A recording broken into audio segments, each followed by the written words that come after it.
में अपने आप में विराजमान है।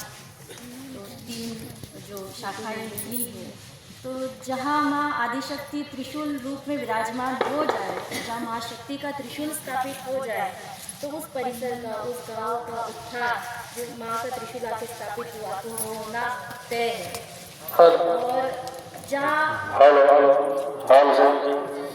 जिस स्थान पे वनों की रक्षा की जिम्मेदारी जो है, मेरे सामने जो माताएं बैठी है, तो वन देवी के आसपास विराजे हुए 10 महाविद्या, 9 दुर्गा, सप्तमातृका, इन सबका दर्शन हम इन्हीं में कर सकते हैं। इनके तेजों में ही हमें ऐसे लगता है, देखो यहाँ काली विराजी है, यहाँ माँ सरस्वती विराजी है। और इसी भाव से ये जो वन देवी की पूजा है, जैसे है कि माँ का सम्मान ये कोई सेवा नहीं है।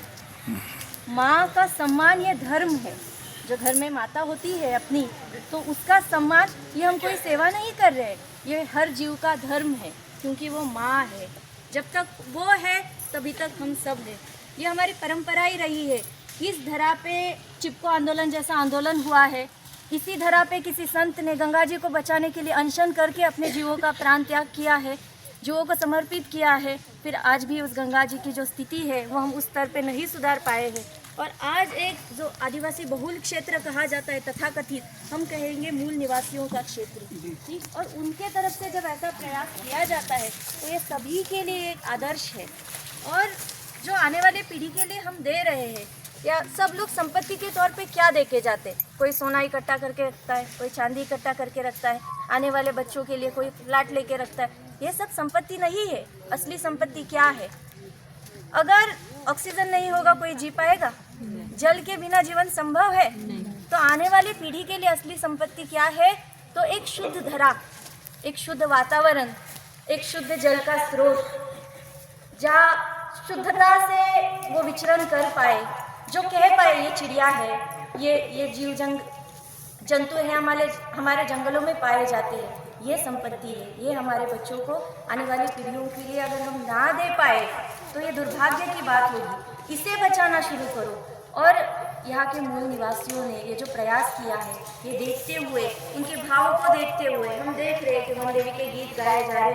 हम जब एक सुशिक्षित, तथाकथित सुशिक्षित समाज जिसे कहता है, उसमें श्रद्धा का अभाव हो जाता है। उनके लिए वो एक गीत बन जाता है, या बस खड़े हैं, एक फॉर्मेलिटी निभा रहे हैं, ये होता है। हम इन माताओं को देख रहे हैं, हम इन बच्चों को देख रहे हैं, बस उनके भावनाओं को देख रहे हैं, चेहरे पे वो आंखें बंद करके वन देवी का स्मरण करते हुए जो गीत गा रहे हैं। तो ये जो भाव आप इनमें डाल पाए और इसका संवर्धन कर पाए, तो ये सेवा है, और आने वाली कई पीढ़ियों को ये तार देगी।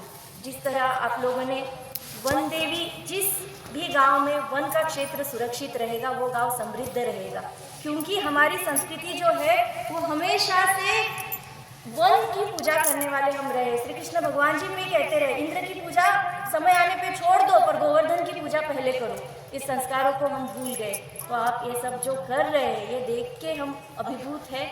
और जितना भी आप सबका सम्मान, हम सब आपको एक संत के रूप में, क्योंकि हम माँ के उपासक हैं, और जो भी हमारे माँ के लिए थोड़ा सा भी अपना धर्म का पालन करेगा, वो सब हमारे लिए वंदनीय है। तो हम आप सबको दंडवत प्रणाम करते हुए आप इस प्रथा को और भी झारखंड के सारे जिले करके हमारी भारत माता के स्वरूप में विराजमान है, फिर से एक हरित क्रांति हम ला पाए। और जो हमारी माँ है, वो हमारा जो नक्शा है, वो वनों से भरा रहे, एक शुद्ध पर्यावरण में सब जी पाए, साधु संत जो है वनों में साधना के लिए आ पाए, गाँव वाले उनकी सेवा कर पाए, ज्ञान का यज्ञ वो वहाँ पे जला पाए। ऐसे वातावरण का एक आने वाले भविष्य का आगाह हम यहाँ से करते हैं, और उम्मीद करते हैं कि माँ वन देवी यहीं से कृपा करे और सकल भारतवर्ष आपके इस आंदोलन में सहभागी होके उसके जो फल है वो हम सब आने वाली पीढ़ी को सुपुर्द कर पाए।